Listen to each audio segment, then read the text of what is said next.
troisième test et troisième vidéo avec le logiciel de TimeShift. Logiciel pour sauvegarder un système d'exploitation Linux.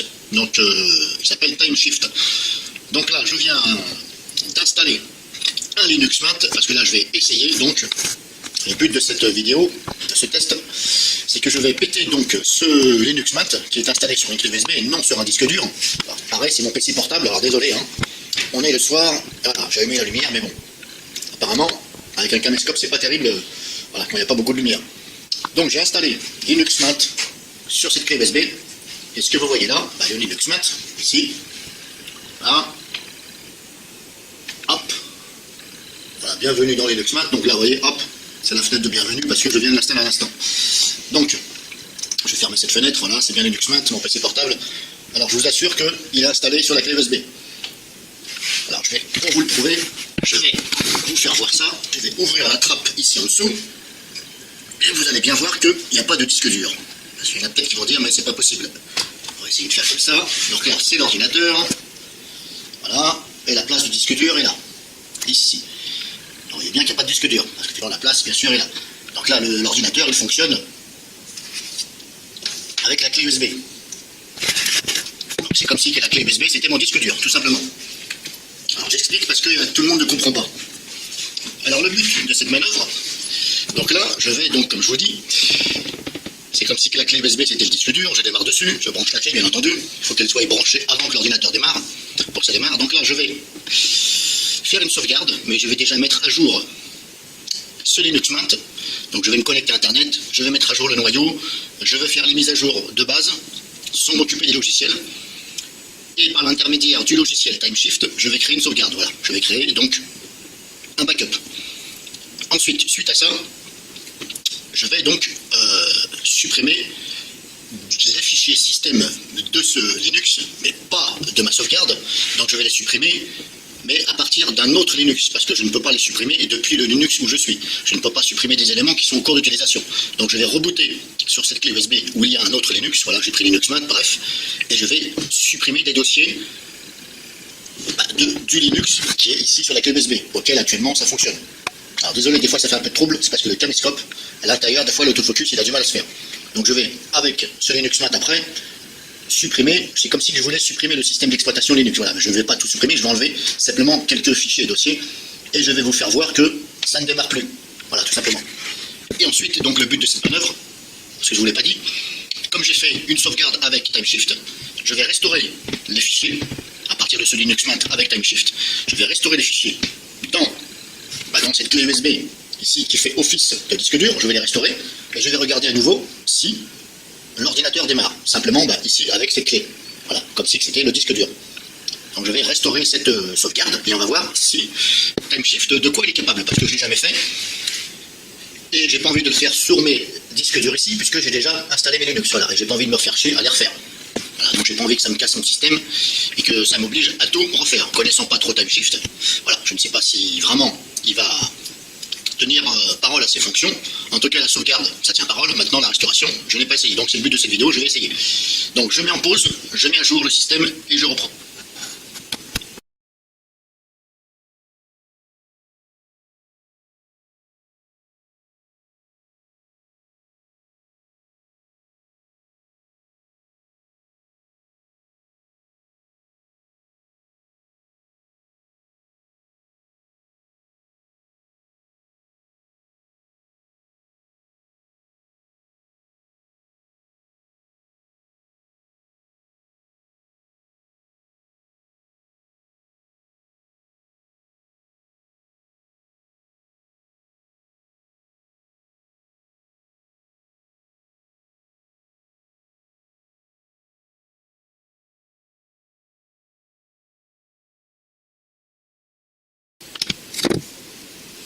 Alors donc, c'est reparti. J'ai mis à jour donc ce Linux Mint. Toujours, bien entendu, il est installé sur la clé USB, hein, bien entendu. Comme je vous ai fait voir, il n'y a pas de disque dur, voilà. C'est comme si que la clé USB c'était le disque dur. Donc là, j'ai mis à jour le système. Maintenant, comme je vous ai dit, je vais faire une sauvegarde. Créer une sauvegarde avec TimeShift, hein, le logiciel de sauvegarde. Alors, est-ce qu'il est installé? Normalement, oui, voilà, c'est bon, il est installé par défaut. Hop, je l'ouvre. Mot de passe. Alors je me rapproche un peu parce que sinon... Alors comme je vous dis, hein, c'est un test, hein. C'est pas une vidéo pour machiner, c'est un test. Donc là, le logiciel TimeShift, il est ouvert, il est ici. Alors pour ceux qui n'ont pas suivi, j'ai mis déjà 2 vidéos en ligne. Hein. Il faut éventuellement s'informer de celle-ci avant. Donc ça, c'est le logiciel de sauvegarde. Ça crée une sauvegarde, hein, un instantané, on va dire, de tout le système d'exploitation. Donc là, au niveau des paramètres, hop, utilisateur, bon, ça, on s'en fout. Filtre. Donc moi, comme je vous ai dit, ici, vous avez plus et moins, là. Plus et moins. Donc moi, je vais mettre home / Linux machin. Donc moi, je vais faire une sauvegarde de tout.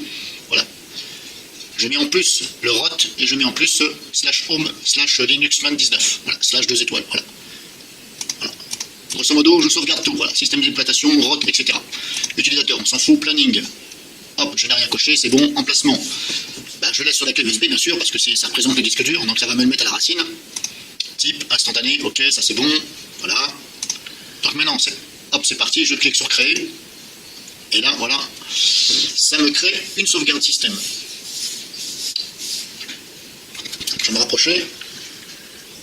Voilà, c'est en train de créer la sauvegarde. Donc là, ça crée un instantané, hein, de tout le disque dur. Mais bon, je dis disque dur, c'est la clé USB, hein, c'est le système d'exploitation.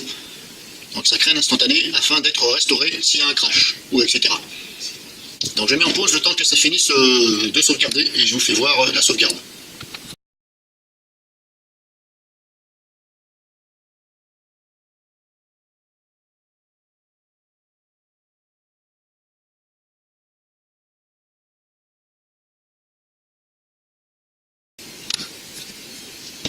Alors donc comme je vous disais, la sauvegarde est finie. Donc voilà, le dossier que ça crée, il est là. Voilà, je suis bien dans le dossier ici. Hop. Je suis bien ici dans le système de fichiers. Voilà. Ça, ce sont les dossiers de Linux. Hein, voilà. On va dire sur le disque dur, mais qui est la clé USB en fin de compte. Hein. Et le dossier de sauvegarde, il est là. Voilà, à la racine du disque dur. Voilà, hop. La sauvegarde, elle est là. Alors, bien entendu, si vous ne comprenez pas, c'est peut-être parce que vous n'avez pas regardé les premières vidéos que j'ai mis afin de comprendre. Donc maintenant, ce que je vais faire, comme je vous ai fait montrer, là, je suis toujours sur la clé USB, donc qui représente le disque dur. C'est comme si la clé USB c'était disque dur. Maintenant, je vais tout simplement rebooter sur la clé USB ou bien Linux Mint, l'ISO. Voilà. C'est le même Linux mais sur la clé USB. Donc il faut que je reboote sur la clé USB pour aller supprimer des fichiers système de l'autre disque dur qui est représenté par la clé USB. Parce que là, comme ça, je suis à même sur la clé USB qui représente le disque dur, je ne peux pas supprimer les fichiers. Je ne pourrais pas tous les supprimer. Voilà, parce que normalement, on ne peut pas, parce que voilà. Donc je ferme le logiciel, la sauvegarde est créée, c'est bon, hop. Maintenant, je mets la clé USB afin de pouvoir rebooter sur le Linux Mint. Hop, là, je redémarre. Hop, redémarrer. Redémarrer. Et là, bien entendu, il va falloir que j'appuie sur la touche échappe pour démarrer sur le Linux qui est sur la clé USB. Celle-ci, non pas celle qui représente le disque dur.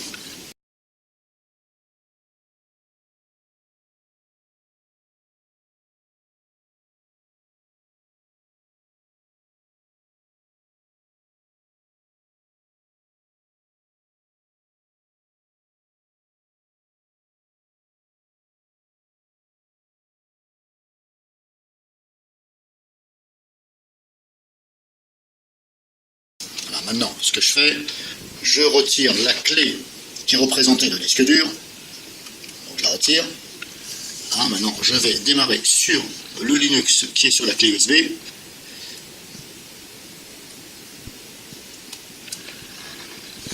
Ah, hop, on va booter tout de suite dessus.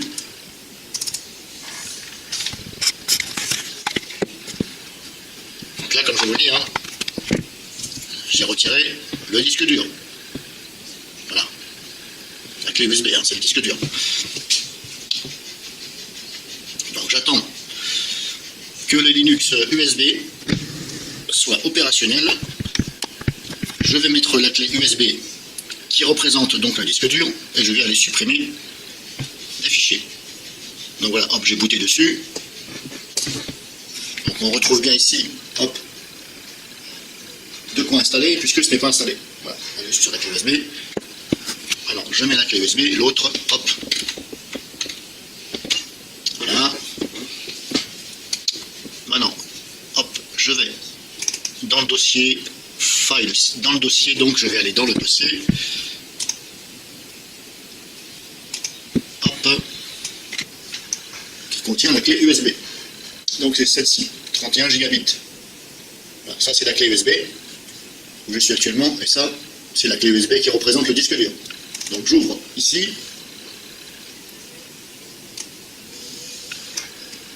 Là on retrouve ma sauvegarde, ce qui est normal. Et maintenant je vais supprimer des fichiers système du Linux, du disque dur, de façon à le rendre non opérationnel. Donc je vais supprimer, hop, je vais supprimer celui-ci. Alors est-ce que je peux ici? Alors il faut que je prenne, voilà, Open as ROT. Donc je vais ouvrir ça en tant que ROT, parce que sinon je ne vais pas pouvoir.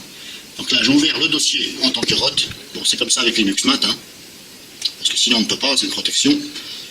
Donc voilà, on retrouve bien le dossier ici, hop, le chiffre, etc. Donc je vais, voilà, je supprime le dossier système, là. Alors je vais supprimer pas mal de dossiers, lib64, je vais le supprimer, voilà, delete. Alors j'espère que vous allez bien voir quand même, normalement oui. Je supprime le dossier boot, voilà. Le dossier run, voilà, je supprime plein de dossiers, voilà, au pif, je fais un peu au pif parce que, voilà, connaissant pas trop le système de fichiers Linux, je supprime les dossiers qui me semblent, voilà, système, voilà, ROT, je vais le supprimer. Voilà, donc normalement c'est bon. Je vais supprimer même le dossier sbin, mais je ne sais pas ce que c'est, mais bon bref, voilà, je vais le supprimer quand même. Dev, c'est quoi? User. Var, qu'est-ce que c'est? Var, il y a ça. Allez hop, je vais supprimer le dossier var, on verra bien. Allez hop, voilà. Donc là, je supprime plein de dossiers. Voilà, donc je ferme l'explorateur. Hop, voilà. Si je retourne dans le dossier Home, voilà ce qu'il me reste comme dossier. Voilà, il ne reste plus, voilà. Je vais supprimer plein de dossiers. Alors, hop, la corbeille. Hop, ça c'est bon, ça c'est bon, ça c'est bon. Ok. Bon, voilà, j'ai supprimé plein de dossiers sur le disque dur, hein, donc ça c'est représenté par la clé USB. Donc maintenant, ce que je vais faire, hop, je vais éteindre. Voilà, j'éteins l'ordinateur. Je vais retirer la clé USB bootable. Voilà, l'ordinateur est éteint. Je retire la clé USB bootable, donc celle-ci. Je garde la clé USB qui fait office de disque dur, bien entendu. Et normalement, là, je rallume l'ordinateur. Et normalement, il ne va pas démarrer puisque j'ai dégagé des fichiers, des dossiers système. Voilà, file, erreur. Voilà, je vous laisse lire. Voilà, impossible de démarrer parce que voilà, il manque le grub, etc. Voilà, c'est normal, hein, parce que je les ai supprimés à l'aide, bien sûr, du Linux, lui-même les bootables. Donc maintenant, ce que je fais, j'éteins l'ordinateur. Voilà, je mets ma clé USB bootable, Linux. Je démarre l'ordinateur. Hop, je vais échapper et je redémarre à nouveau sur la clé USB bootable. Donc Linux Mint, mais celui qui est bootable sur la clé USB. Hop, je redémarre. Voilà, boot Linux. Hop, on va forcer le démarrage. Alors c'est pas violent parce que moi j'ai pas des clés USB haute vitesse. Donc c'est pas très violent. Donc je mets en pause le temps que ça démarre. Donc voilà, ça a redémarré. Alors je vais aller chercher le logiciel TimeShift dans Système. Voilà, je vais réouvrir donc TimeShift. Ah, et normalement, hop, donc là, je vais approcher le caméscope. Voilà, j'ai ouvert TimeShift. Donc voilà, il voit bien toujours ma sauvegarde. Voilà, il voit ma sauvegarde, elle est là. Alors c'est normal puisque j'ai laissé la sauvegarde, hein, bien entendu. Comme je n'ai pas effacé les fichiers, il reconnaît toujours l'endroit. Donc maintenant, je vais restaurer tout ça. Hein. comme si je restaurais le disque dur. Donc ça va bien entendu restaurer sur la clé USB qui fait office de disque dur. Donc je sélectionne donc cette sauvegarde et je clique sur Restore. Et là, hop, vous avez une fenêtre comme ça. Alors là, je ne l'ai jamais fait, donc voilà. Donc là, grosso modo, il me dit où restaurer. Voilà. Donc là, je laisse par défaut puisqu'il me détecte la clé USB de 31 Go. Donc je vais essayer de laisser par défaut et je verrai bien. Donc apparemment, voilà, ça fait ça. Donc là, c'est soit ma clé du 4 gigabits ou c'est soit hop, ma partition ext4 qui est sur le 31 gigabits, bien entendu ici. Donc ça, c'est le disque dur, la clé USB. Donc en fin de compte, par défaut, il se met bien. Donc maintenant, en bas, j'ai le choix entre Next, Cancel ou Bootloader Option Advanced. Voilà, donc moi je vais faire Next. On verra bien qu'est-ce qui se passe. Et là, voilà ce qui se passe. Voilà. Alors là, apparemment, c'est en train d'analyser pour voir, ça compare les fichiers, pour voir sans doute qu'est-ce qu'il a à copier et qu'est-ce qu'il n'a pas à copier, je pense. Hein. Donc là, j'ai jamais fait, c'est du direct, et puis on verra bien ce que ça fait. Normalement, c'est censé restaurer. Hein. Alors j'espère que ça va réussir à restaurer, ça ne va pas créer d'erreur, et comme je vous ai dit, on va voir après si ça redémarre bien sur la clé USB qui fait office de disque dur.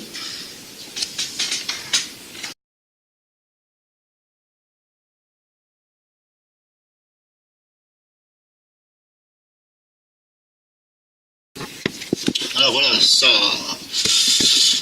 ça donne à nouveau une fenêtre comme ça. Alors là, là c'est pas évident parce que voilà, il me demande de confirmer l'action. Et là, alors voilà, il me demande de confirmer l'action. Bon là, on va laisser par défaut. Hein. Je vais faire comme si j'étais un utilisateur simple. Hein.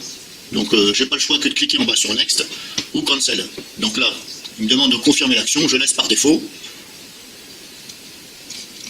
Je ne sais pas si j'ai quelque chose à cocher. Je vais laisser par défaut. Voilà, vous avez un message ici d'avertissement sûrement, voilà, disclaimer, etc.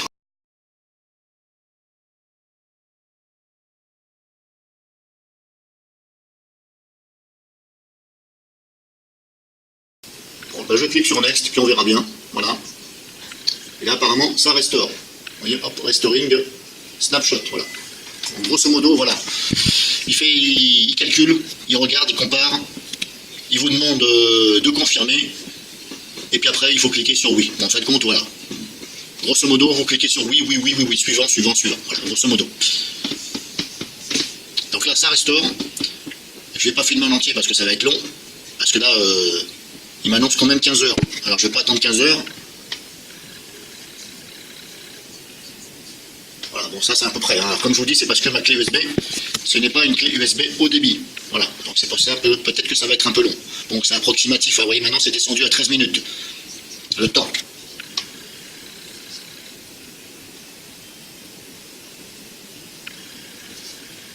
Donc je mets en pause le temps que ça finisse de restaurer, d'écrire des fichiers sur la clé USB qui représente le disque dur. Donc je mets en pause.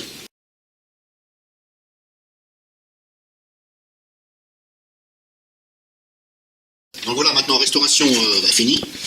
Hop, là je ferme les fenêtres puisque apparemment ça m'a restauré mon disque dur. Hein. On fait comme si ça restaurait le disque dur, hein, qui représente bien entendu la clé USB. Maintenant, hop, j'éteins l'ordinateur. Je vais retirer donc la clé USB du Linux boot. Voilà, la bleue. Je garde la clé USB qui représente le disque dur de cet ordinateur. Donc normalement, là, c'est censé redémarrer. Voilà, j'ai restauré mon disque dur, mais qui est représenté par la clé USB. Hop, j'appuie donc sur le bouton démarrer, et normalement, on croise les doigts, et normalement, ça doit redémarrer. Alors, pour l'instant, on voit le signe Linux Mint. Donc pour l'instant, ça a l'air d'avoir fonctionné. Je ne vais pas crier victoire tout de suite, puisque, voilà, pour l'instant, ça a l'air de redémarrer. Vous avez vu tout à l'heure, j'avais un erreur, message d'erreur, file system, etc. Voilà, grosso modo, il manquait les fichiers, c'est normal puisque je les ai retirés. Donc pour l'instant, ça a l'air de fonctionner. On va voir ceci dans quelques secondes ou minutes. le résultat final. Donc voilà, hop, apparemment, ça a restauré, on a le bureau, tout y est. Pour l'instant, je n'ai pas de message d'erreur. Pour l'instant, ça a l'air d'avoir tenu sa promesse hein, de sauvegarde et de restauration. Maintenant, est-ce que tout fonctionne? Pour l'instant, le menu démarrer il s'ouvre. Si je clique sur éteindre, c'est bon, j'ai ça. Pour l'instant, je ne vois pas d'anomalie. Je peux aller ici, dans le menu démarrer et naviguer aisément. Pour l'instant, ça a l'air de tenir la route, on va dire. Hein. Si je clique sur paramètres en haut, hop, ça m'ouvre bien les paramètres. Dossier et répertoire personnel, je vais l'ouvrir. On a ça. Si je regarde dans le système de fichiers, normalement, je dois toujours avoir mon dossier de sauvegarde, c'est normal. Il est là, ok. Il est là, hop, c'est bon. Donc apparemment, ça m'a restauré. Donc, fin de la vidéo. Pour moi, pour l'instant, niveau sauvegarde, restauration, je vais dire opérationnel, sans problème. Moi, je valide pour l'instant que ça fonctionne. Je ne peux pas dire que ça va fonctionner aussi de votre côté. Voilà, moi, par rapport à moi, mon test, hein, vous avez vu, j'ai destroy le Linux Mint qui était sur la clé USB qui faisait office de disque dur. J'ai destroy. On a vu que ça m'avait affiché un message d'erreur qui manquait les fichiers système. J'ai restauré, ça fonctionne. Donc pour l'instant, je mets un 10 sur 10. Voilà, pour pas dire 9,5 sur 10. Pour l'instant, je préfère dire 10 sur 10. Voilà, je lui mets une note, une très bonne note. Voilà, on va dire 10 sur 10 pour son fonctionnement qui tient sa parole. Voilà, c'est sa promesse, ça fonctionne. Voilà. Maintenant, normalement, c'est censé fonctionner sur un disque dur. Moi, je l'ai fait sur une clé USB parce que je ne voulais pas bousiller mes disques durs auxquels j'avais déjà mes Linux. Donc, j'ai pris une clé USB, 32 Go, et ça fonctionne. Normalement, ça doit fonctionner. Donc, fin de la vidéo. J'espère que ça vous aura servi. Moi-même, ça m'a servi à voir que ça fonctionne. Et dorénavant, je vais me servir de ce logiciel-là pour créer ma sauvegarde, mon dossier de sauvegarde, hein, mon image système, on va dire. Au cas où j'aurais un Linux qui planterait, donc je vais le restaurer. Ça m'évitera bien entendu de tout devoir retélécharger, réinstaller et reconfigurer. Donc voilà, j'espère que ça vous aura plu cette vidéo.